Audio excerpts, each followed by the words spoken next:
Aloha, it's Dave Lawrence, and we are on location in London at the Royal Garden Hotel. And it's a chance for me to both speak with a lifelong musical hero and bring you back a lovely gift from my trip. My guest is one of the most soulful voices in rock history. He's a gifted artist who's been a part of several important rock legacies. I first saw him in concert when I was just a kid, when he sang for The Firm, and all those years ago, he was a huge force in my musical world. I'm very lucky to have this opportunity to speak with him and bring you back this interview, and I do not take it for granted. He's the voice of Free, Bad Company, The Firm, The Law, his distinguished solo efforts, and now, as if that wasn't enough in one man's lifetime, he is part of Queen's world-class revival. We'll hear about their new song, Say It's Not True, which we are proud to support on 105.9, and his recent solo live CD and DVD, Live in Glasgow, and much more. It is a personal and professional triumph to warmly welcome to my show, with much aloha, the great Paul Rodgers. Aloha, Paul.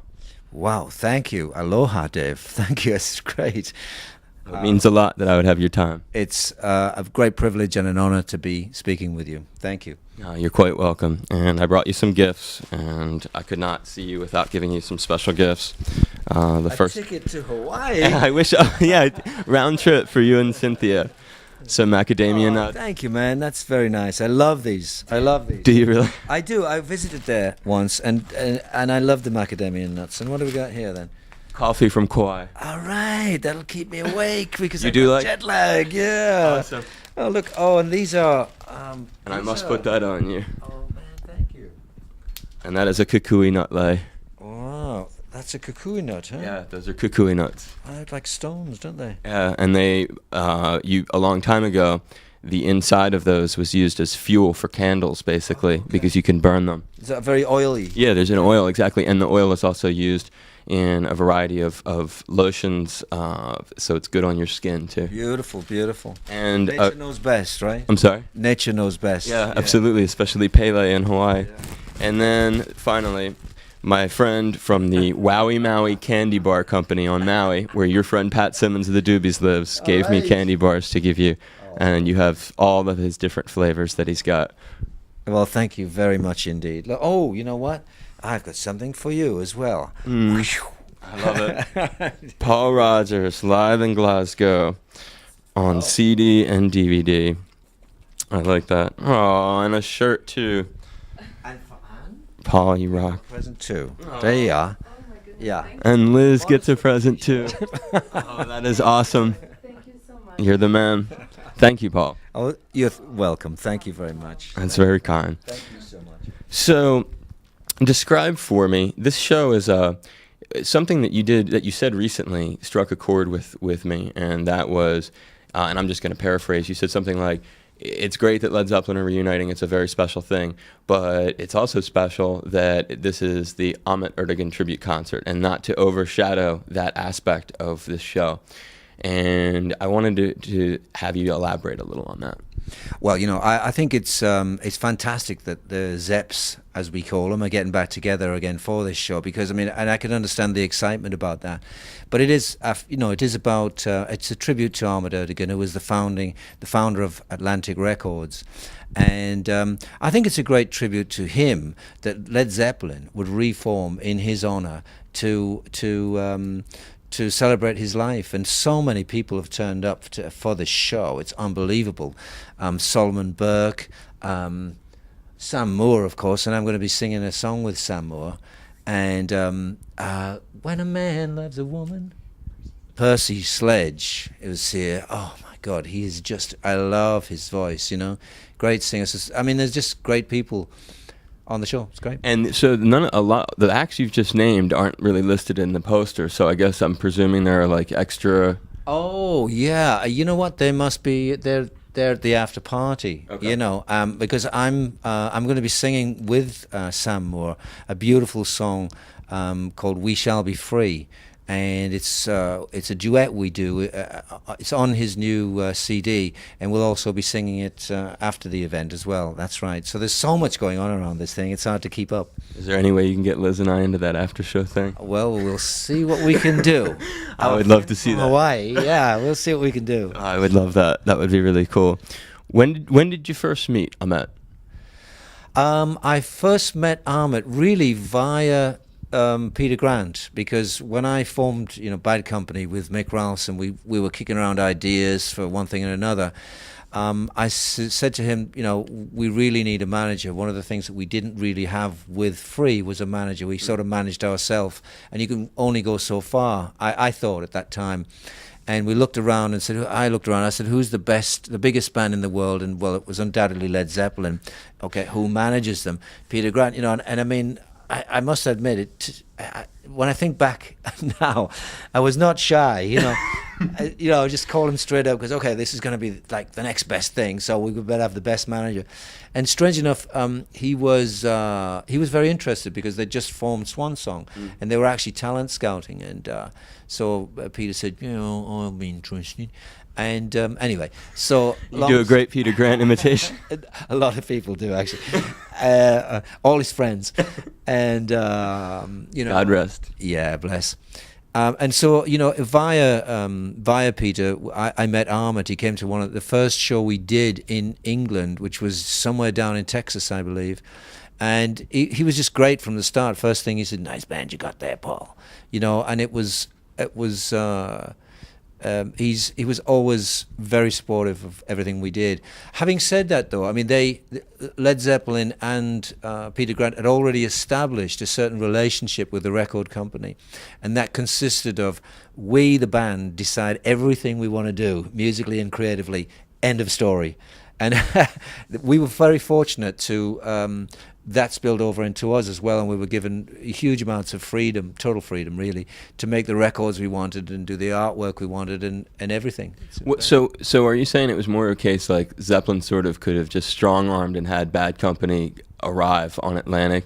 It didn't really matter what anyone else thought? Oh no, that's not what I'm saying. No, I'm saying that as a result of the foundation of a relationship that they'd laid down, we sort of had the same relationship in terms of being able to be completely free in what we did. Otherwise, a record company can have a lot of say in what the band does and what the sense of direction. But in those days, that's the way it was. Every band was very, very distinctive and very, very confident about who they were and what they wanted to put out to the public. I mean, I think there's perhaps more interplay now between, record company input, etc., etc. But things change. I mean, they go one way and then they go the other. If you go far enough back, you'll find, Frank Sinatra's and all of that. They didn't even write their own songs. Sure. It was not, the Beatles came along and there was singer-songwriters. So the whole music industry has developed to the point it is at now. Yeah, it shifted, right, from professional songwriters who would come up with songs, and then artists would do it, and there were producers who sort of like matched them together. Yeah. And you really had the same kind of freedom that Zeppelin had? Yeah, I mean, when you think about it, there was all those different people. There was producers, there were songwriters, and there was everything. What we did, we produced ourselves, we wrote our own songs, and we had lots of creative control. That's really what was great about it.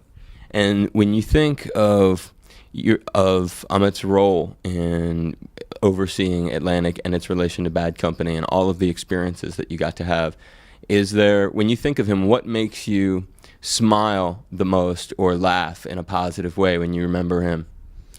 Well, I mean, his irreverence in many respects. I mean, for all he's the head of this huge corporation, he could laugh at the whole thing as well.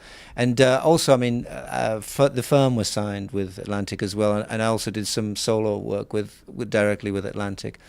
And he was, and actually the Law as well. Come to think of it, he was very, very supportive throughout. Is there a particular memory you have of hanging out with him, or do you have a good imitation of Ahmet? Well, nice. He was a great guy. I mean, the one story that I do remember that I've told this before, but it is a nice story in that we were once sitting at a Chinese restaurant in London, and we were sitting around the table discussing various aspects of music and a lot of people from the record company, and a gypsy lady tried to come into the restaurant. It's a very posh Chinese restaurant, and the waiters rushed out and said, no, you can't come in here, you can't come in. She wanted to sell flowers and stuff, you know what I mean? And Ahmet saw this, and something happened. He got up from his chair and he went outside, he bought all the flowers from her, and she went away happy. And he came back in and gave the flowers out to everyone. I thought that was so cool, you know. And that was the way he was, you know. One of the ways he was, you know. No, that's a great story. Yeah, we've been hearing, we actually know someone who is a surgeon, and this person's brother, or this person's, Amit's brother was ill, and this surgeon took care of Amit's brother, and his brother didn't make it. And Amit developed a relationship with this surgeon through all of the stuff over like months of trying to help his brother. And Amit never forgot that, and he came to the hospital, and one day they just wheeled in cart after cart of Dom Perignon, and Amit said he insisted everyone who helped his brother have some, and then at the end he like gave this surgeon like a huge gift too. And so I mean, when you say that, it just sort of, they go, your story and what we've been hearing so far on our trip to London about him really are in sync. Yeah. I mean, he was very much a music man too. You know, they still had the same speakers up in their office that they listened to records on that they'd had for 30 years. I mean, the state of the art had so moved on ahead, you know, and they still had these crappy old speakers because they trusted them. This is how records sound, and they could compare it to everything else. So it was what they knew.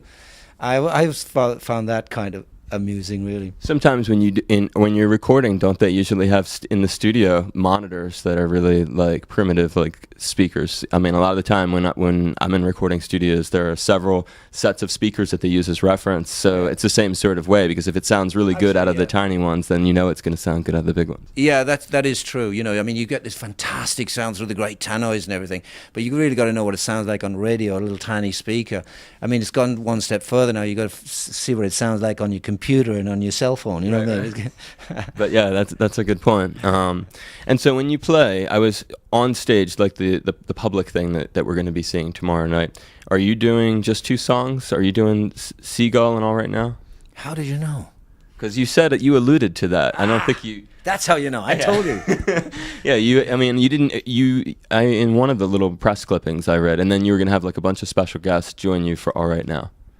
Well, what we have practiced so far is, well, there's a house band, Bill Wyman's house band, and all fantastic musicians. And I'm going to play an acoustic song, which was one of the first songs I recorded for Atlantic Records with Bad Company, Seagull, on the first album there, because I know it was one of Amit's favorites. And also I'm going to play All Right Now, because although that was with a different record company, that's where I believe that's where Amit first heard of what I was doing. Yeah, I knew that the Seagull was always an inspirational song for me too. That was the first Bad Company record when I was in high school. I used to wear that thing out, and that song was really always a moving song, and always made me wonder, was Jonathan Livingston Seagull an inspiration for that at all? Not actually, but you know, Jonathan, that is a great book. It is an amazing book. I tell you, that writer's incredible, isn't he? Yes, yeah, very, very much so. But I did sit on the beach, actually, watching the horizon and watching seagulls. That was the inspiration for the song. Yeah. And was there any unusual recording to that? I've heard that like the song Bad Company was done, the vocal track for that, out in a field under a full moon. Is that true? Yeah, well, it was very organic, that first album. We were in a very old haunted house in Headley Grange, and we had a mobile studio outside, so we had old mics all over the rooms and everything. So it wasn't like, you know, the studios are often very antiseptic and clean. This was kind of, you know, funky, really. And so we did, I wanted to try, you know, a very earthy and real way of, getting a vocal sound in just the clear air and getting the atmosphere as well. So we waited for a full moon. We had a mic set up way out in the field, you know, and it was good because at the very end of the lyric you can just hear the wind go, and I was, there's a cold wind blowing, you know, and it was just very moody. And what does the moon do? It inspires you in that? I think the moon inspires a lot of people actually to do a lot of things. Yeah. But I mean, you know, we're so much a percentage of water, aren't we? And the moon affects the tides. It's got to absolutely. It's got to affect us. All of the universal stars in the sky. I mean, when the stars align, you know, you get things, miraculous things happen in your life. And so, I mean, I'm a great believer in sort of, you know, the cosmic intelligence that governs everything. So nothing special about Seagull's vocal recording, though. And was there anything that you can remember about that? I remember I tried it a couple of times with a fire crackling in the background, but you know, it's incredible how some things record very sharply, and the sharp wood burning really crackled too much, you know. So we had to redo it. Took away from you. Well, you know, it sounded well, it didn't sound professional. You know what I mean? Yeah, you're listening to him going, "What's that in the background? What is all that snappling going on?" You know. Yeah. So how do you? So I'm really looking forward to that. Now that I know for sure those are the two songs, that's going to be really meaningful to watch this. And how did you find time? Very suddenly, it seemed almost as if after the fact we learned about the show that you just did in South Africa. It was almost like we didn't find out in advance. I have this press release that was sent to me, but it was dated before the show, but I didn't get the press release until several days after. Well, the show in South Africa was... Cynthia was to say it. Okay. Yeah, it wasn't a show, it was the release of Okay. the song, yeah.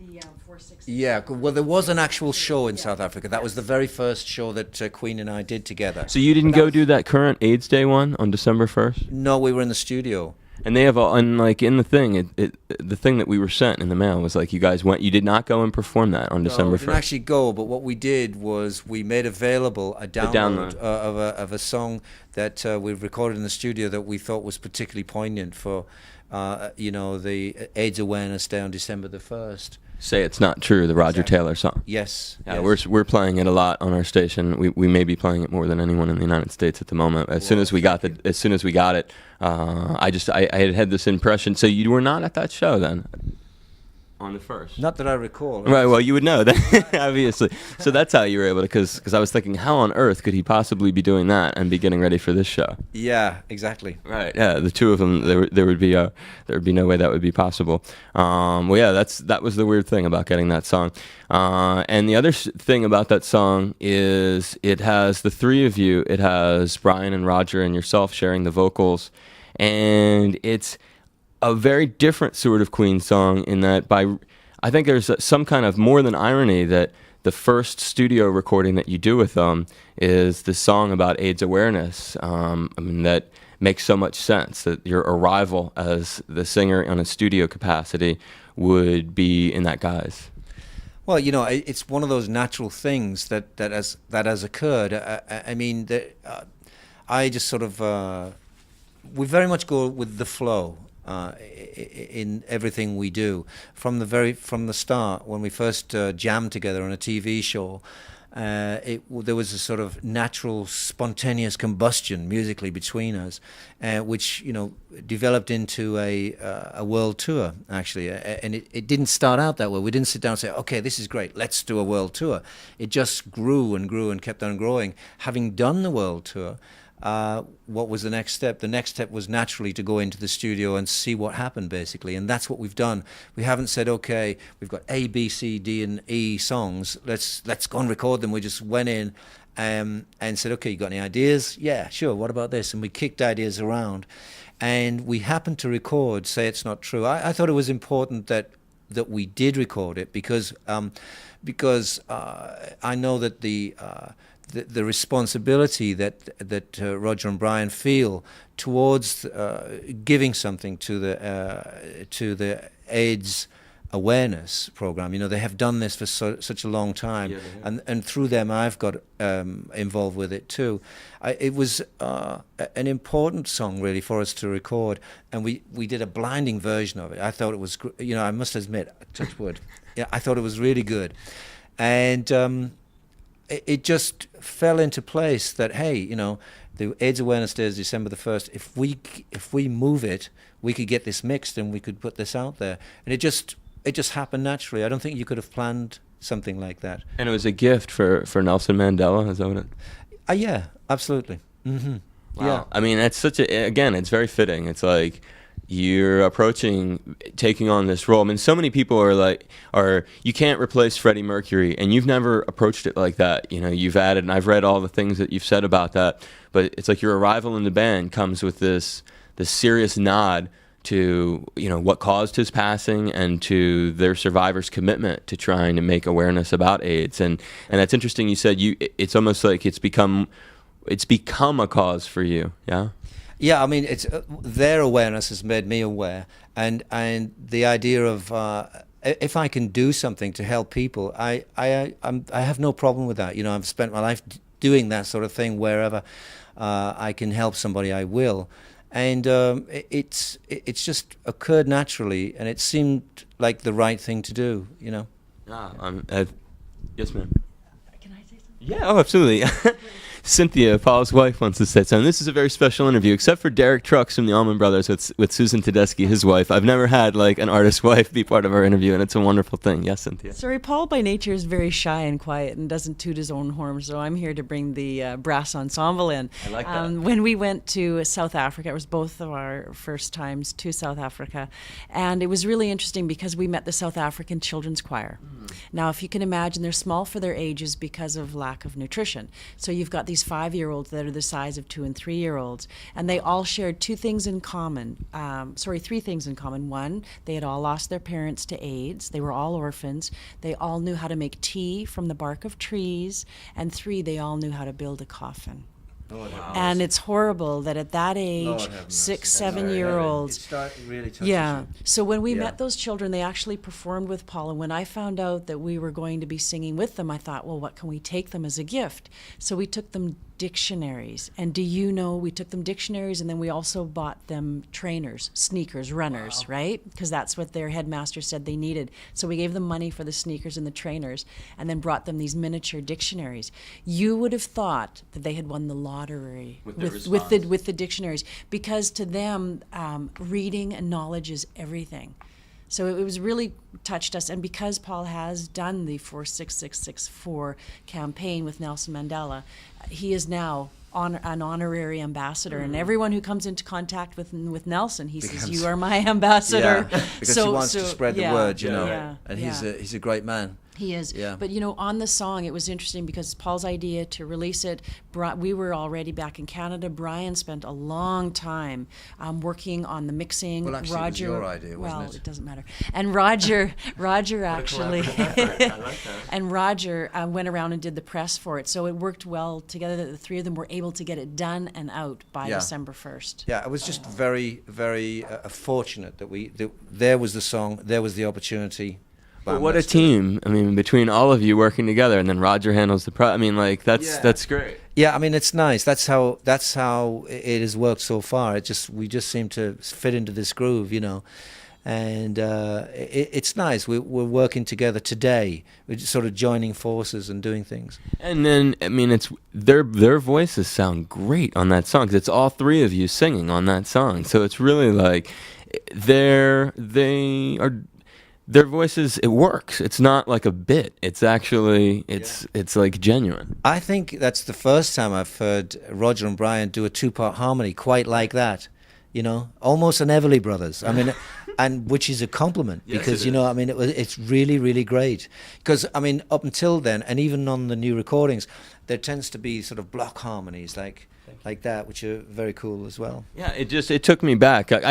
When I hear a current classic, that's what we call songs like Say It's Not True. When I first heard it, it took me, I can't gravitate to the hooks in songs until I hear it maybe 2 or 3 times, and the hook like sinks in there. Yeah. And each time I listened, I was like, wow, these guys are like brilliant singers. It was almost something, I have heard them sing before, but it's more pronounced on this. Yes, it is, yeah. And they're great singers. I've encouraged them to sing from the start. When we first got together, they didn't really want to sing. They said, well, you know, it's the same thing that I said with Freddie, you know, we've got a great singer, we've got a singer there, why do we want to sing? And I said, no, you guys have done solo work and you sound great, you should really sing. And that became very much part of the stage show as well.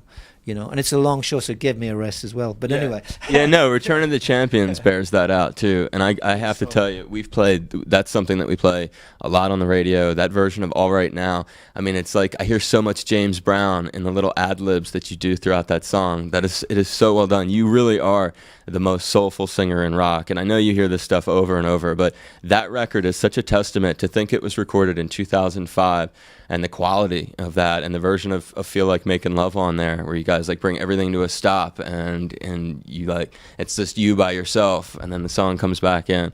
It's a marvelous record. Thank you for that. I really appreciate it. I feel that. Thank you. And it is great. I didn't think that we could take those songs particularly any further, but we managed to. I think Brian had the idea of taking Feel Like Making Love and doing that change at the very end, and just taking it to another level altogether. And that's how we work together. We kind of improve each other's game, I guess. So will Say It's Not True end up being thought of as the first single from the record, or will this just be something that stands on its own? I don't know. I really don't know. It'll probably stand on its own, because we didn't actually plan it. It wasn't said, okay, let's release this as the first single. It was kind of, there's a great song that relates to this, and the date is coming up, and we can get it mixed in time. And the opportunity to do that was, and to give that, was there.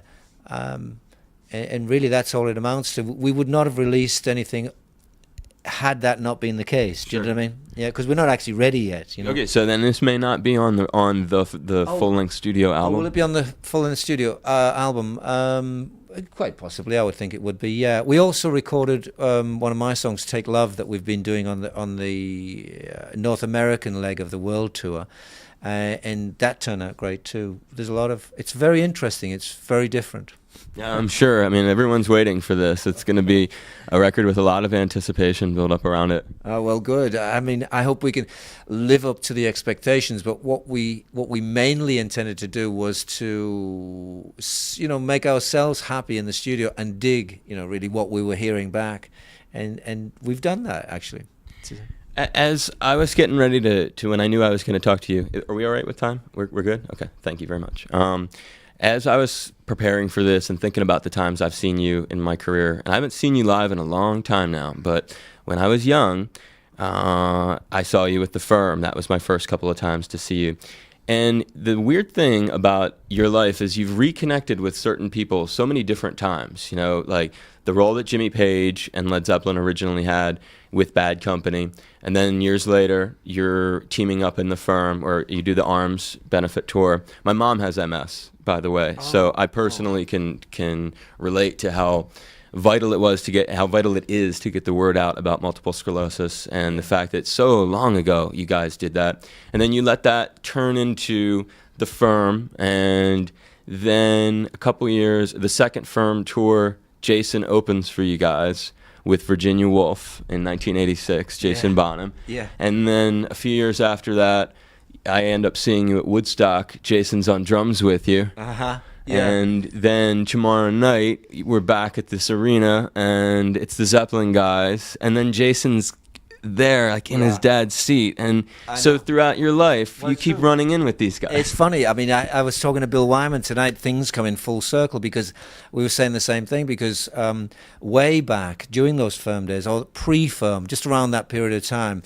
when Jimmy and I were doing things musically together in the studio, we did some recording with Willie and the Poor Boys, which is Bill Wyman's band, and we did These Arms of Mine and These Arms of Mine, the Otis Redding song, and Slipping and Sliding, the Little Richard song.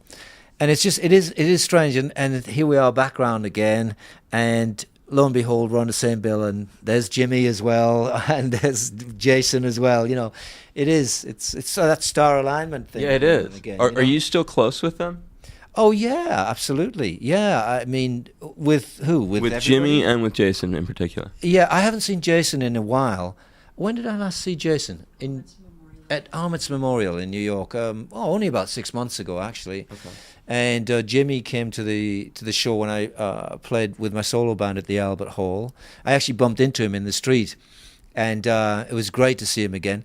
And he came to the show, and then absolutely. So you still are in contact with Jimmy quite a bit. Yes, yeah. I mean, we don't call each other every day, but we have a great ongoing relationship. Why was there not a third Firm record? A lot of people ask me that, and the reason for that is when we first got together, as you mentioned, the Arms tour, that sort of generated. We got a call. We were in the studio, and I had come off the road, and I wanted to stay off the road actually, but Jimmy and I were doing music in the studio, and we got a call from Ronnie Lane. And that they were doing this tour, and would we like to come along and play? And we said, well, we're not really a band. We're just the two of us, just messing around in the studio. And they said, well, we can get a rhythm section together. And we said, well, we don't have much material. Maybe we can play half an hour. They said, that's fine. Play half an hour. Great. So we went out and did that. And Jimmy loved being out on the road. I mean, I think he was very much ready to go out on the road at that time. In fact, I'm sure he was, because he said so. Road, yeah, he wanted to get out there and do it. And I didn't. I was kind of, well, I've just come off the road and I really wanted to take some downtime. But we talked it around, and he said, okay, we did a deal. We said, okay, we'll do 2 albums and 2 tours, and that's going to be it. So that's what we did. Even then, it took 2 years of one's life, and then I pulled back a little bit to, do the things I wanted to do off the road. I've always loved Live in Peace, which I know was originally on Cut Loose, and then you redid it on Mean Business. I think that is just an amazing song, and when you guys did that live, I know, like, it's kind of like your mantra, like War Boys, the new song. It's the same sort of thing. Like you have a very war. No one likes war, but the way you were able to eloquently discuss it in these songs, especially "Live in Peace," is such a moving song, and it's like almost like you've updated it with War Boys. Yes, thank you. It's a difficult topic to put across without getting too maudlin, or without even kind of glorifying war. Really, it's a strange thing that it seems to be hardwired into mankind to actually eliminate each other at some point, and it seems strange and unnecessary that we seem to have this need. And now I would love for mankind to transcend that need and to share everything that there is on the earth. We could do so much more. I mean, from what I understand it, the billions of pounds, the billions of dollars that is spent on this current war that we're having in Iraq, half of that could feed everybody in the world and educate them and give them clean water. I mean, it seems ridiculous that we can't do that. But so, I mean, every now and again I have to make the point, Oh, well, that's good. I mean, you have a platform, and if you didn't, I would think you weren't being really responsible. I think it's great that you do that. I mean, a lot of people listen to what you say, and by you doing it, you maybe even have more of an impact than the average person. Well, thanks. In my own little way, it is my opportunity to express that. I mean, Brian, and that's interesting. Just a side note, Brian May, who I've had on my show as well. He takes advantage at brianmay.com all the time on his soapbox. I mean, Brian is such a passionate person about animals, which is a big issue on my show. I'm always trying to do everything I can with community service messages for animals. I know someone else like that. Yeah, I know that. I've read that about Cynthia. And Brian, so that's interesting that you both are like that, because Brian goes out of his way to think about, and also people in need. And I've seen that on his website, where people who really are in need, he will reach out and try to help. So you're to be commended for there are a lot of people who maybe are more selfish, who are artists. So you guys are both, it's weird that you're both like that you are sort of outspoken in that way. Yeah, it's interesting that on the topic of War Boys, I wasn't going to re-record it. It's strange, isn't it? Come to think of it. I recorded Live in Peace, and I had no plans to re-record it at all, but we fell into playing it with the firm.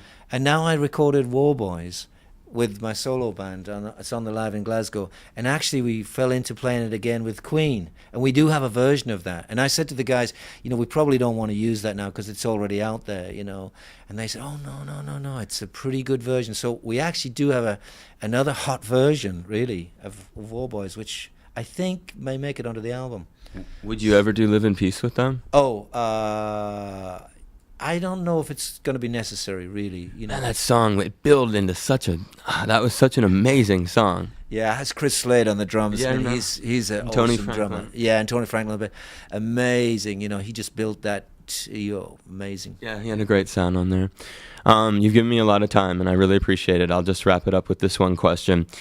You've lasted a long time in this industry, and I have fought so hard to survive 5 years on the air in Hawaii, and it feels like such a battle to still be there. And I'm very grateful to have. Congratulations, my brother. Thank you, dude. And when I think of you and how long you've persevered, you've probably faced so many different challenges in your life. And to all of the people who are listening to my show, who may have to face difficult things to survive or difficult things to persevere, what can you offer as inspiration, or what has helped you to make it through the toughest moments in your life, whatever you feel like you can share? Well, you know what? I must admit my life has been something of a roller coaster. And when I look back, I cannot be anything but grateful for the ups and the downs, you know, because the downs have made me stop and reconsider myself and where I want to go next. And I've always found it helpful to say, you know, when I'm kind of feeling sorry for myself, to actually count my blessings, you know, to say, okay, wait a minute, you know, I've got a roof over my head, I've got food in the fridge, I've got a car outside that'll take me anywhere I want to go, you know, no matter. You know, things can get really bad, but, you know, as long as you've got the basics, you can really start again, you know. The playing field is level, so you can always do it again. Well, I'm sure that will mean a lot to people, and I hope someday that you'll make it to Hawaii, not just to visit Patrick, but maybe you'll come out and do a show. I would love to, man. Yeah. Oh, well, we will be supportive, and if I'm still there, I will definitely be a strong supporter. Be there. I know you'll be there, man. Oh, I love hearing that. The great Paul Rodgers, and you can keep in touch with him at paulrodgers.com and Queen Online. And a big mahalo, Brother Paul. Oh, mahalo. Thank you very much. Thanks for all these gifts, you know, that's very sweet of you. You're welcome. Aloha. This is Paul Rodgers, and you're listening to the only show that matters with my friend Dave Lawrence. Whoa, yeah.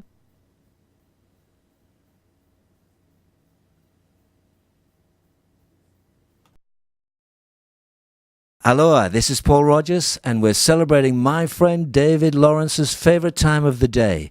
Happy 420, Brother Dave.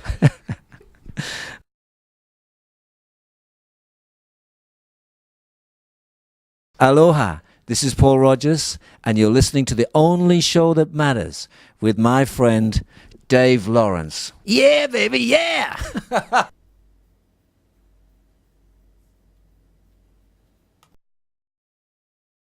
Aloha, this is Paul Rodgers with a reminder that my friend Dave Lawrence is grateful you're part of the show with us. Thanks for cruising with Dave. Whoa, yeah!